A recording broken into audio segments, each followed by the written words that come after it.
আমি এখানে আইছি একটু ঘুরতে, দেখি ইট ভাটায় মানুষজন কীভাবে কাজ করে।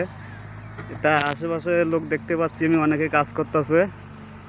এই যে দেখতেছি আরেকজনও কাজ করতেছে। আমি জিজ্ঞা বসে কি কাজ করতেছে। ভাই আপনি এখানে কি করতেছেন?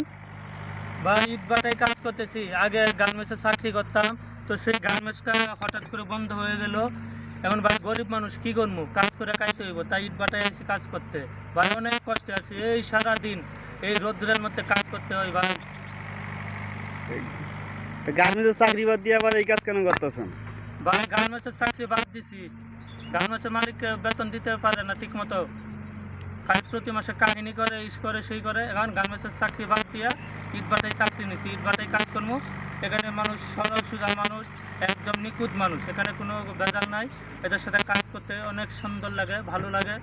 আমার আসলে খুব ভালো লাগতেছে।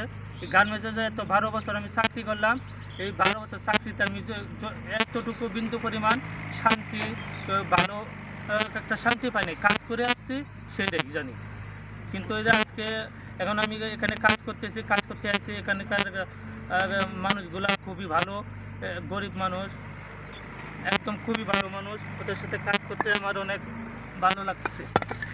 তা আপনি মনে করতেছেন গার্মেন্টসের চাইতে এই কাজে আপনার কাছে ভালো? বাহিরের কাজ অনেক ভালো, শান্তি আছে। এই সকাল 5টা বাজে আসবো, ফজরের নামাজ পড়ে আসবো, আইসা কাজ করব।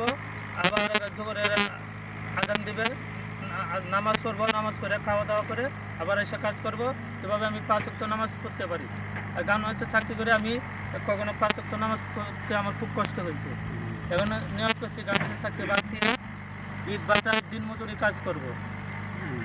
আচ্ছা ভাই, ঠিক আছে, আপনাকে ধন্যবাদ। আচ্ছা ভাই।